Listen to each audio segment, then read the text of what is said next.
Coming up on the Boxing After Show, Vargas versus Salido, Lopez versus Ramirez, and a look back at Muhammad Ali. You're tuning into the destination for TV superfan discussion, AfterBuzz TV.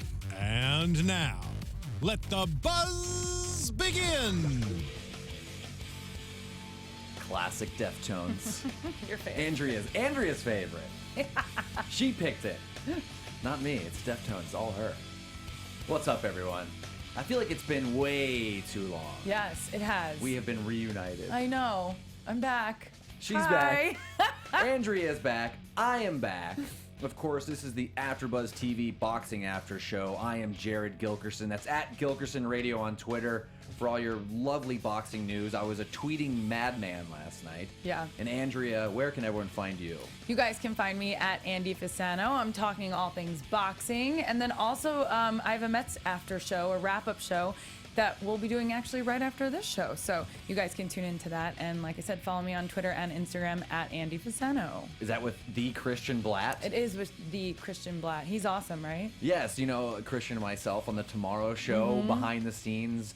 We're that's all another interconnected. show. Yeah, we are. We're all one big family here. We are. If you're unfamiliar, also, the Tomorrow Show is a late night talk show with Kevin Undergaro, who runs this joint. It's Mondays and Thursdays. Fearless leader. Yeah, he is our fearless leader. Yeah, not much fear there. No. That's at thetomorrowshow.com. So if you like wacky, insightful craziness, that's what I like to call the show, insightful craziness. Okay. Tune into the It's a Tomorrow good Show. description. Yeah, with occasional celebrities that walk in the door. Cool. Yeah, it's fun. So, but that's another show for another time. And today, Altogether. we are talking about so much boxing today. I know.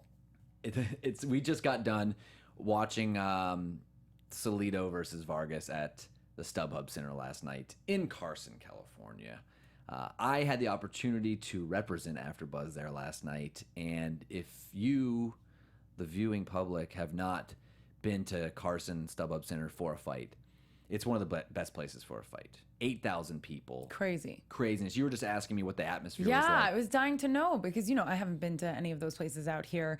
And you said it was open, right? And Yeah, it's all open. That's awesome. Yeah. I can't even imagine what that's like for boxing, Yeah. Like I said, I've been to the Home Depot Center. It's next door. Yeah, they're And connected. I've been there and that's super cool. But like, wow. So tell us, what was it like? Well, it's cool, I was on press row last night. No blood on me though. A lot Thank of times goodness. there's been and if you were first row, with the press, you might, if you have a white shirt, it might be kind of pink right now. I know it's gross to say. After that fight. That happens though. I mean, I've seen press guys before where they just have speckles. That's so gross. I know.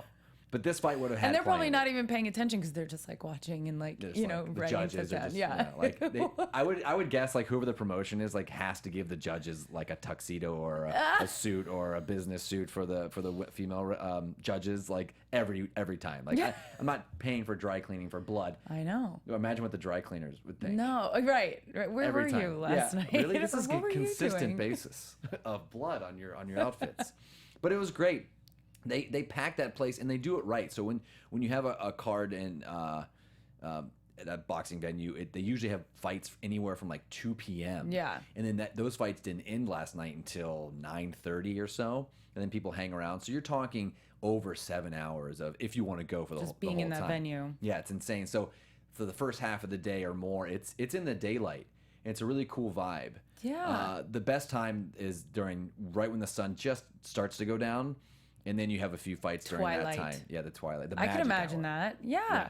Because it brings also an ambiance to the entire event, right? Yeah.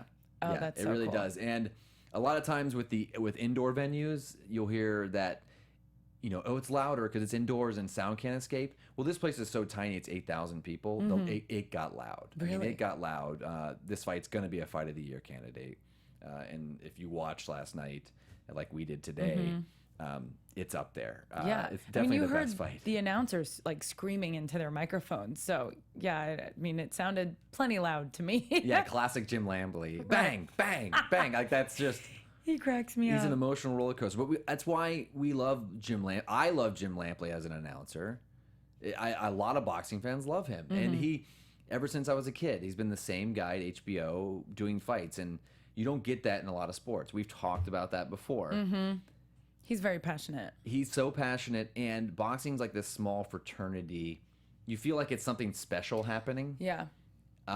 It's definitely an intimate sport. So it's very, and we were saying respectively, it's smaller, it's more intimate. It's just, numbers wise, but still it's so, I think that's what heightens the passion, the excitement, all that goes into it. So yeah, it's insane that they showed Vasil Lomachenko, who is going to fight one of these guys soon. He's in the crowd, he's got shades on and there's fans posing with him and he's watching the fights.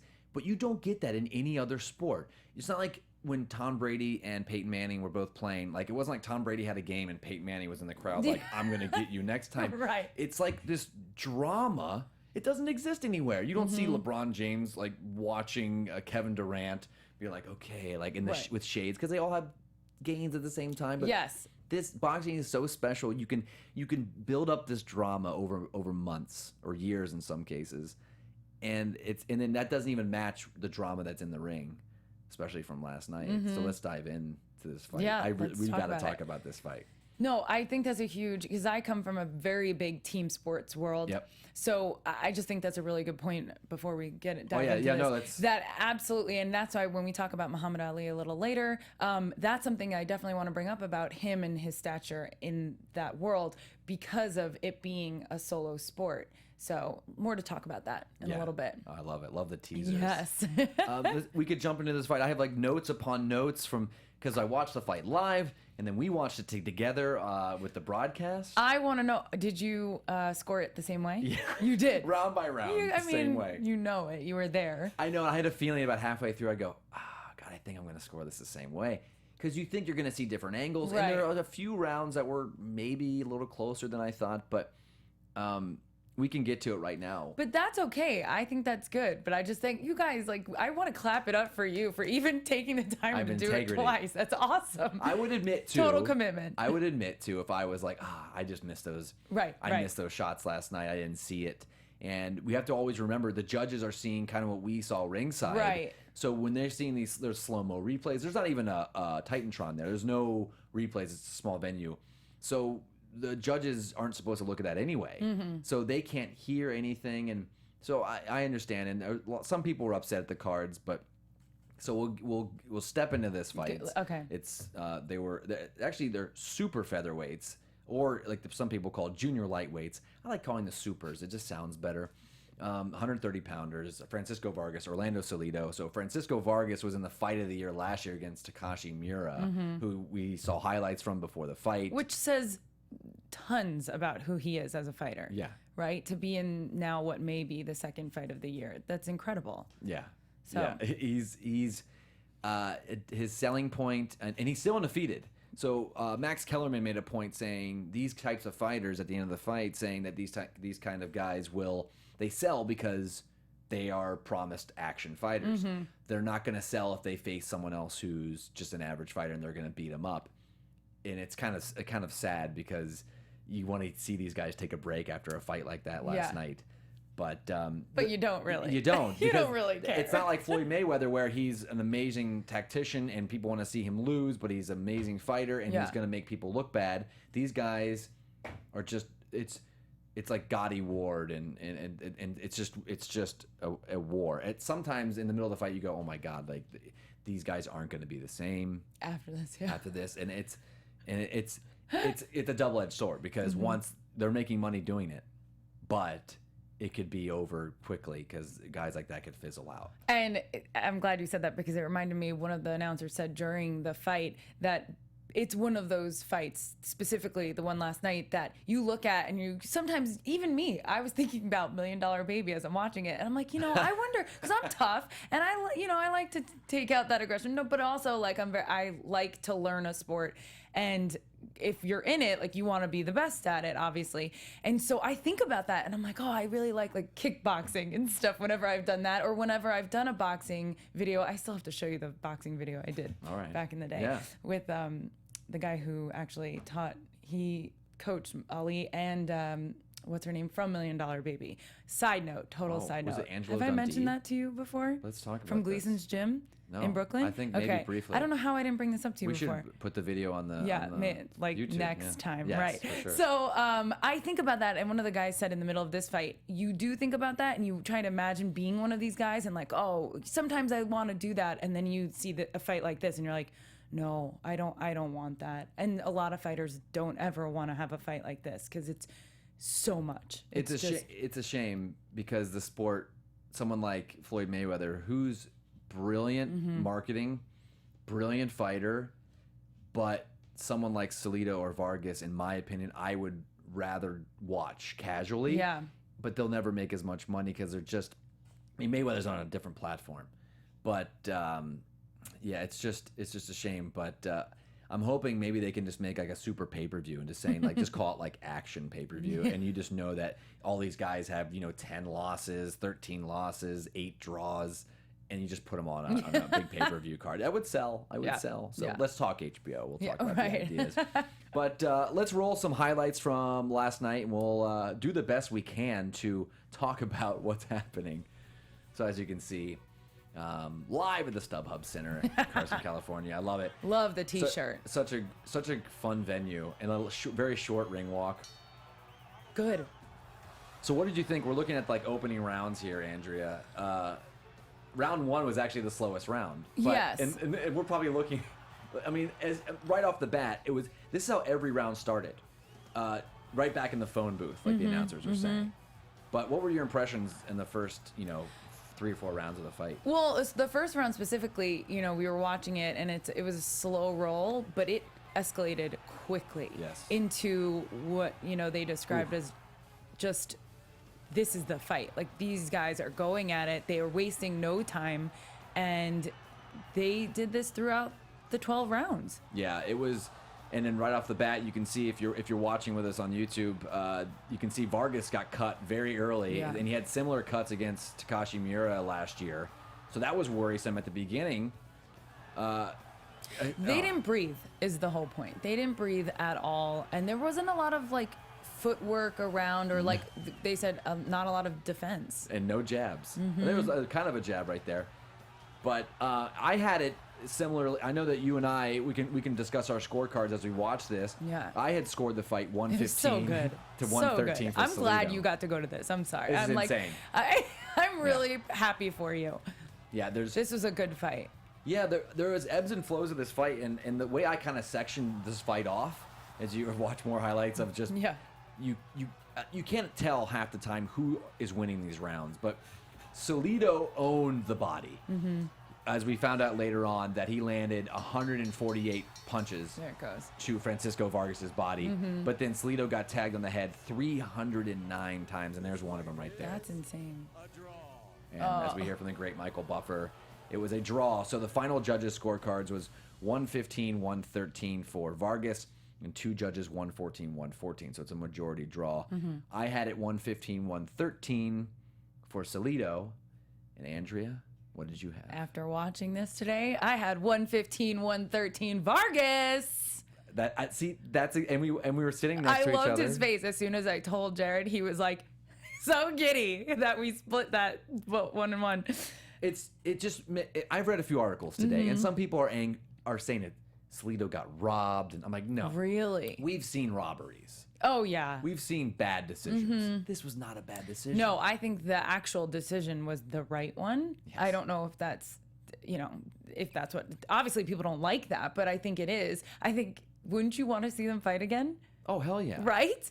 I want to see every June at StubHub Center. I want to see that fight. So do it next year. Do it the year after that. We'll all come out there. I mean, that was crazy. And there were, we were talking throughout the fight. There were at least 2 rounds. I literally looked at him and I was like, I don't know who just won that.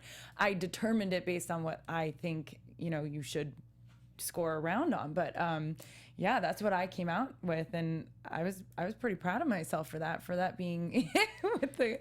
I don't know. For just starting to, early on, like you haven't scored a lot of scoring, fights. right? Like I've but right. That I was a hell of a boxing, scoring job. That was a hell of a score. I mean, that's a tough fight to score, and so that's a hell of. I mean, you matched one of the judges' cards. Yeah. I was talking to more people on press row, and a few people around me were saying 115, 130. They agree with me with Salido. As we saw, Harold Letterman for HBO thought it was 114, 114 draw.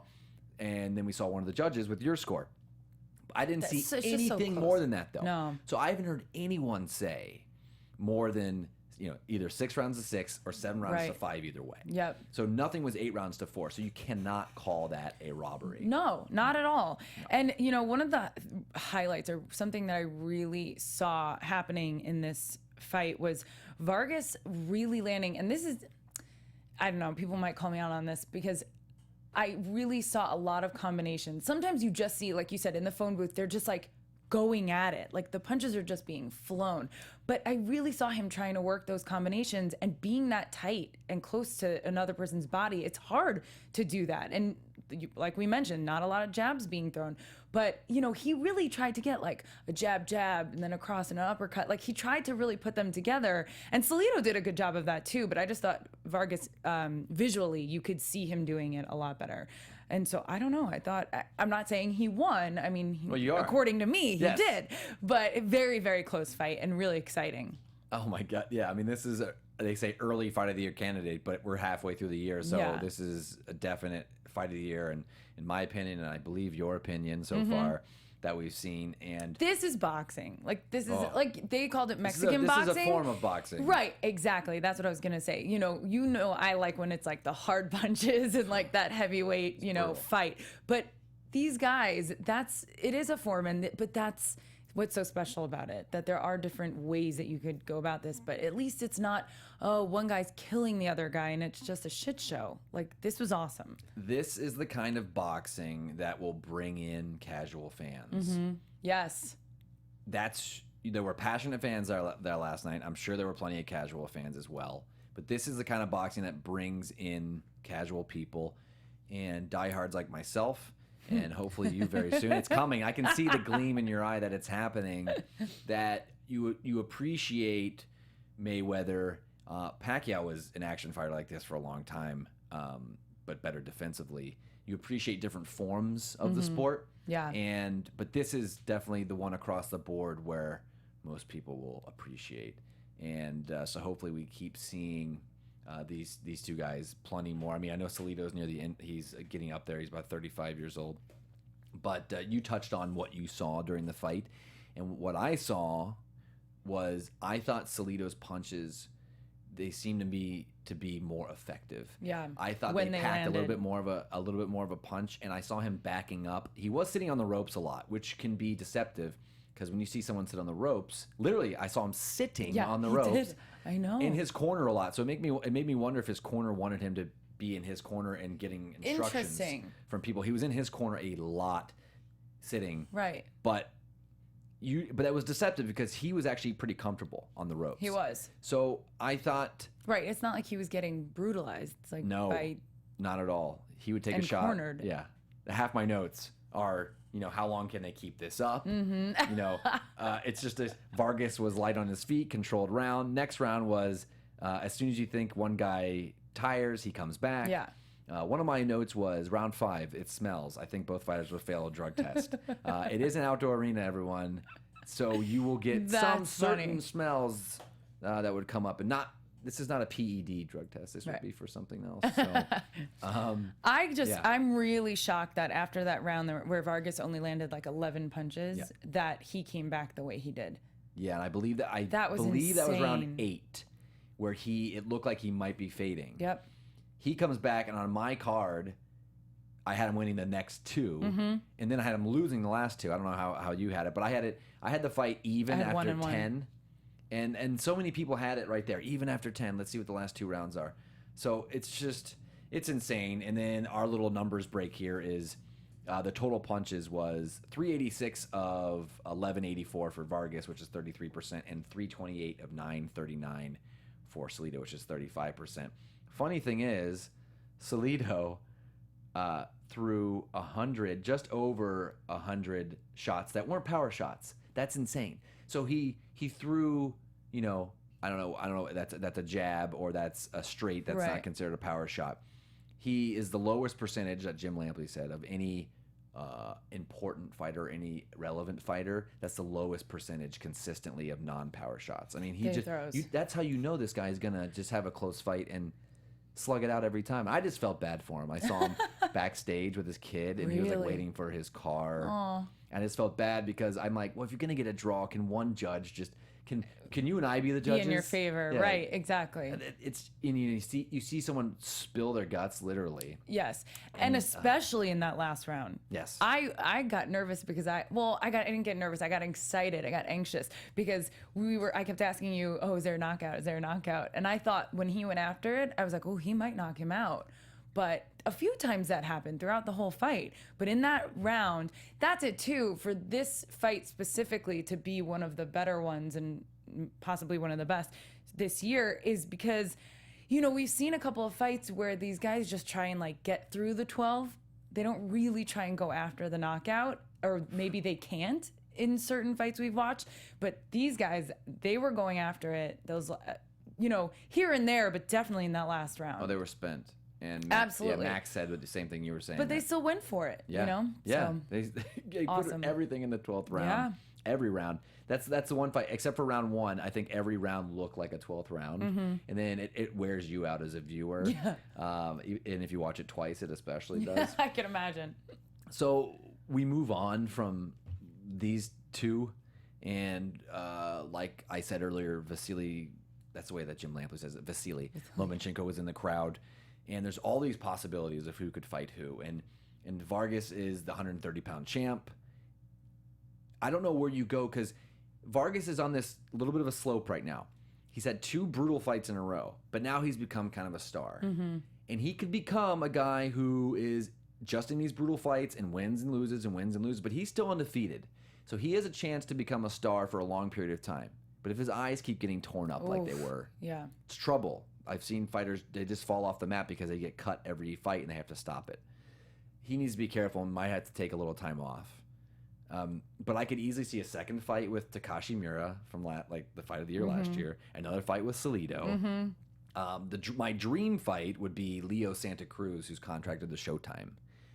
That would be a great fight, but that's a reach. And then also Vasily Lomachenko, who was in the crowd.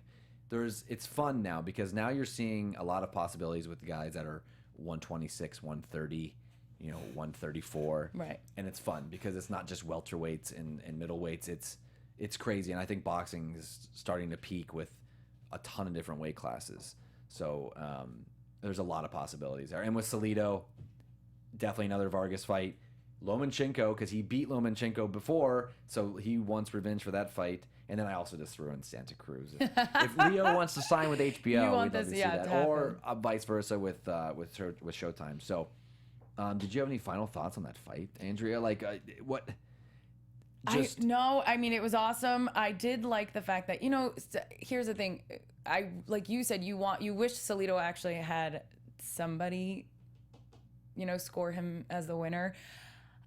I'm glad that with the draw, because I think it was Kellerman too who was saying that even if he loses, he put so much into this fight that as a boxer, you shouldn't just be counted down and counted out if you lose a fight like this. That you should have an opportunity to, fight the next guy and kind of win that back. And people will want to watch it no matter what, especially someone like Salido who put everything into this fight. So I'm gonna leave us with that I do agree with that, and whatever the best fight is next for him, I hope he gets it and we get to see him again like that, and I think the draw helps him with that versus Vargas winning, especially if nobody's gonna say that Salido won. So Yeah, that's a great point.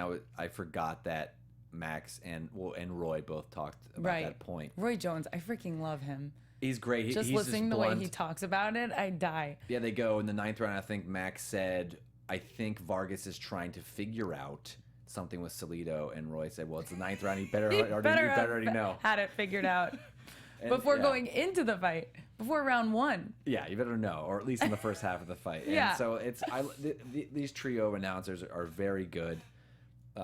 It was a great night, and I agree with you that Salido's like the consummate. He gains when he loses.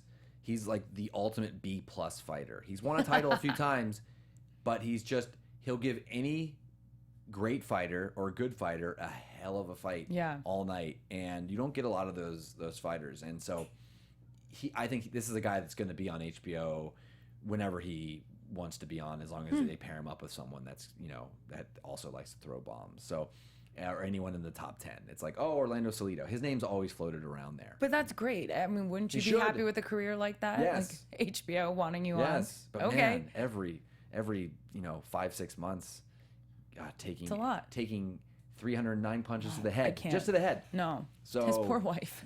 Oh God, yeah, they showed It's her in the crowd. crazy. But he had a great story about walking into this country, Yes. and paying the Coyote? Coyotes I was like, $3,000 to what? get his wife across, and so That's insane. that's the great thing about boxing too. The stories are, in my opinion, so much better and more interesting than in a lot of other team sports. I'm not saying that. No, I hear you. But there's just so much more poverty and just overcoming the odds. Grassroots. It's just it's great. And so Agreed. It's amazing. The fans loved it last night. Skilled mayhem is what Yes. Jim Lampley called it, which I love that. So we'll move on to the undercard briefly before we talk about the greatest of all time. So let's roll some highlights from Ramirez versus Lopez from last night. This was the crowd was into this one too, because a lot of these guys are local and train locally. So there's Ramirez, there's Lopez, and this was a 10-rounder. I had this fight scored 96-94 for Lopez, who's in the black trunks. Ramirez in the white trunks if you're watching with us. But all Lopez had to do was, all Lopez, there they are connecting at the same time if you're listening to us on iTunes. All Lopez had to do was keep the distance. He was a little taller, a little rangier, and when he kept the distance, he would win rounds. Really? But he got sucked into Ramirez's fight. I get to see what it looked like in the daytime. Yeah, that was kind of the twilight there. And then Nice. there was a fight just before where there was half and half. But that was a really bad judge's decision. I thought Lopez won the fight barely. Yeah. But a few judges had it 8 rounds to 2, and that's just a problem that we continue to have in different. boxing. When you have press row and you talk to people and you hear 6-4, 5-5, 6-4, and then you hear the judges and you hear 8-2, and you go, well, what the hell is that all about? What were you watching? Yeah, what were you watching? It makes you, because we love this sport and you just want to see legitimacy with judging, and I'm not saying the right guy won on my card, so it's not a crazy But situation. it wasn't as much of a blowout as that depicts. No, that it scoring wasn't even close. depicts. No. No, 8 because if you rounds, didn't no. see it and you weren't there, like Jared Gilkerson, then you may not understand what really happened by just the scorecard. So yeah, it's I hear ya. One of the biggest problems in the sport. I don't know if it ever gets fixed, and maybe it adds. I don't know why. In some crazy world, it adds charm to the sport. It's really weird. Just bad decisions are part of the charm of boxing. Yeah. I don't know. Fans would understand, and so that's it. But we definitely have a huge issue on the show. We want to get into it because the show wouldn't be complete Oh yeah, without talking about the passing of Muhammad Ali. The greatest. Yeah. I'm really excited that we have this opportunity to talk about him, because when he passed this past week, I thought about it, and I was, all of those thoughts and feelings. And then I was like, oh my gosh, we have the boxing show this week. I'm so happy that this coordinated, not that I'm happy that he passed. No, just so please you do get a not platform. misconstrue that. Yes, but that is exactly what you said. So Yeah. please take it away. Go ahead. Oh, well, there's as our lovely engineer Mark will show on the screen. Just we have some Look at that. I great love that. pictures of Muhammad Ali that will show the viewers. Just had him. Was that in New York? There, it's, and there's a lot to be said, because I've met people over the years that are that didn't like him, and people that loved him, but that he was really polarizing. So. So here's my thoughts on Muhammad Ali. I just wanted to get into it. So I was born a few years after his last professional fight in 1981. So, and his voicing of social change in the United States was long before I got here. So I'm not going to say that those things he did affected me deeply like they did others that were, his age or like we saw with Jim Lampley last night. And Ali, to me, was simply the best. He was the greatest of all time. I say that because, yes, most others do, and because I've gone back and watched the fights. He was truly a special fighter. Every time that someone said he couldn't win a fight, he would win a fight. This is impossible. like Max Kellerman said last night, he would win. He would overcome the odds. Since I became a boxing fan in the late 90s, he was a fixture in the sport. He was a godlike person that every fighter looked up to and loved. He was renowned as the greatest of all time by almost everyone, and he was alive. He was around, and now he's not. The king of the sport is no longer with us. It's not shocking or surprising. It just sucks, and it's really sad. The biggest star in boxing and the most famous athlete, in my opinion, and many others of all time, has died, and it's a huge loss. He was unique. No athlete before or after him has had the effect on people like he did. He stood up for racial and social issues that no other athlete has ever done before or since. And today's athletes are too worried about their brand to speak up and take a 3.5-year absence from something they love and something they're the best at. So love him or hate him, he made you think, and we probably won't see that type of athlete ever again. That's it. Nice, Jared. Yeah. So we all have had time to, he passed on Friday and it's Sunday. We've all had time to kind of like put our thoughts and go, okay, like what does this mean? Because it wasn't shocking. No. Like it wasn't, No. he was ill and you weren't surprised, but you were just sad. So Andrea, what are some of your thoughts on I'll bet you Ali? so many, you want to talk the word millennials, how many kids don't even know that he was still alive? I'll bet you that. No way. Yes, I will. But to say, well, because of, them hearing about how basically, even our age, like him living with the disease, you didn't know about him so much as the boxer. So that all being said, and I know a lot of like social media is bringing up the draft and stuff. And it's like a lot, unless you are Jim Lampley's age or, our parents' age, you don't have a right to comment on it. That's how I feel, because you weren't there. You have no idea. What I will say about Muhammad Ali, from what I do know about him, and it's funny, I told you I just rewatched Ali, the movie, just like for a little inspiration. Refresher. Yeah. Was, I think he is an inspiration. I think nobody can argue that. I think the idea that he did what he did by reaching so many in the world as a boxer, like I said before, an individual sport, a solo, they have their teams, they have the people behind them, but it's just one-on-one, mano-a-mano in the ring. And I think that is what speaks volumes about the person he was and the athlete he was.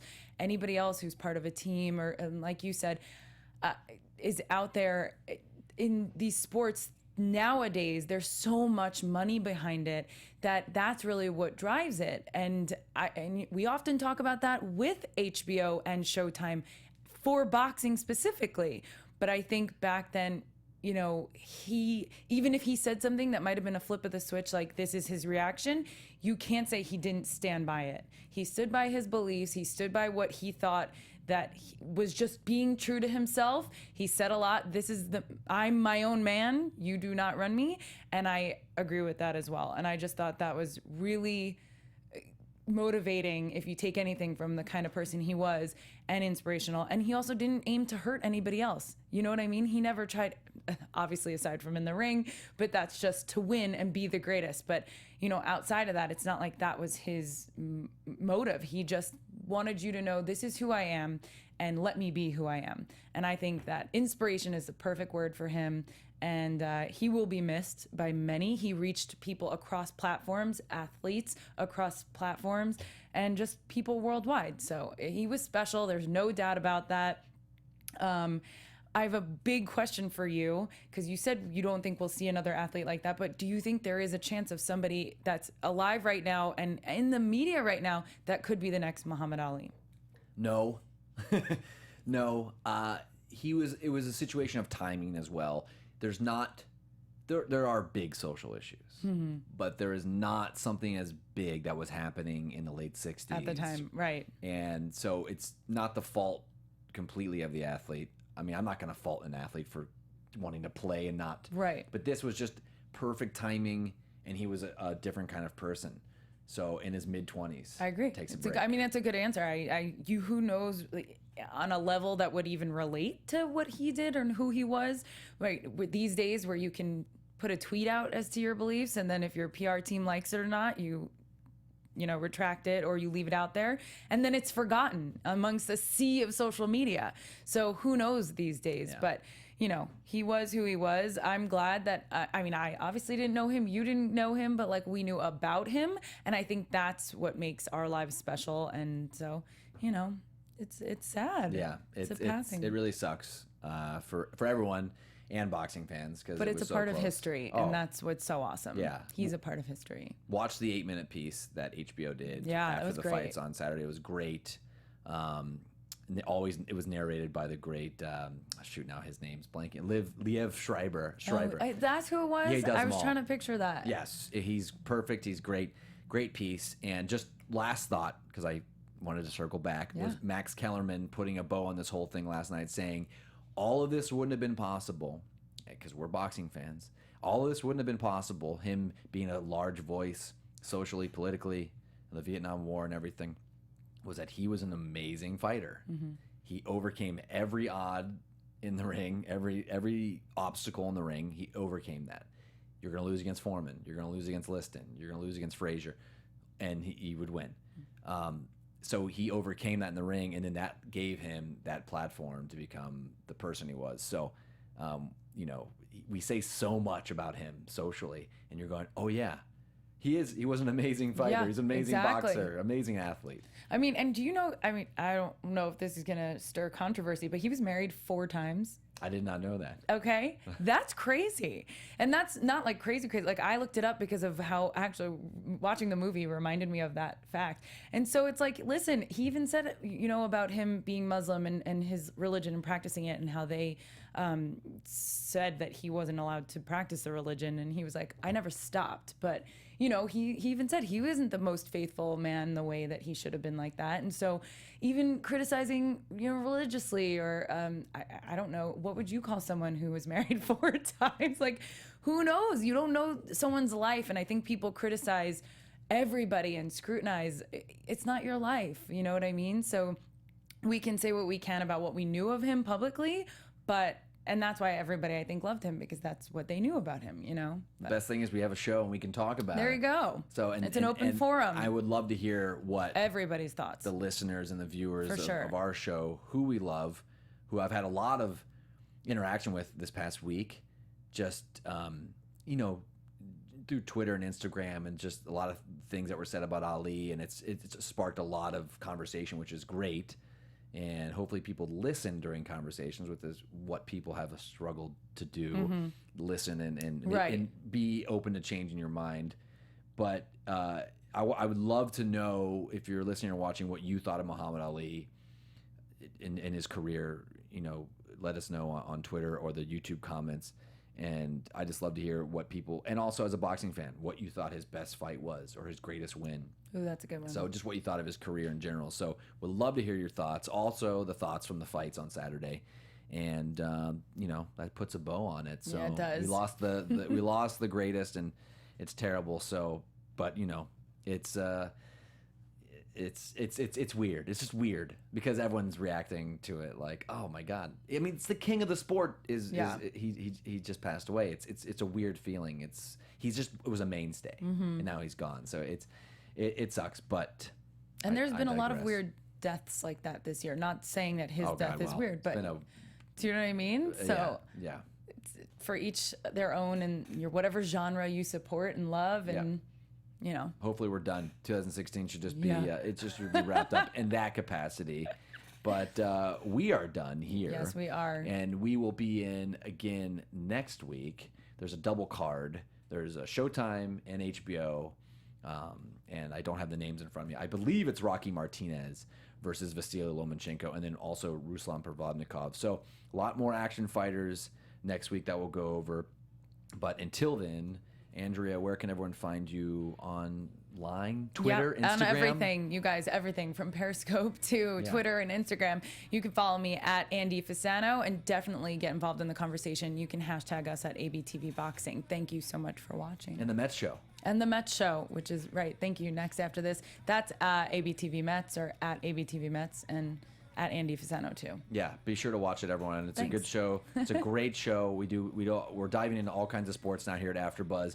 I'm Jared Gilkerson. That's at Gilkerson Radio on Twitter. And I'm finally on Instagram. It's just, I know. I've been running the AfterBuzz, the Tomorrow Show Instagram, and then I was like, you know what? I should probably get on this. Do it. So I'm on now. That's my it's just favorite. Jared Gilkerson on Instagram. Also on Snapchat. Yep. Okay, I was Snapchatting a few things from last night's. I got to check that out. Yeah, we're new friends. It's if you see one picture of donuts and then a picture of the boxing ring, it's because I was angry because my donut shop ran out of donuts on National Donut Day. Don't get me started. Amazing. But it's a bit crazy. So until next week, we'll see you all later. Yeah, bye guys. Thanks. From executive producers Maria Menounos, Kevin Undergaro, Phil Svitek, and the entire AfterBuzz TV staff, we would like to thank you for listening to the AfterBuzz TV network. To watch or listen to other after shows and post comments or questions, be sure to visit AfterBuzzTV.com. I'm Sir Richard Wentworth, and this has been a presentation of AfterBuzz TV. Box you later. The views expressed herein are those of the hosts only and do not necessarily reflect the views of AfterBuzz TV or its owners or principals.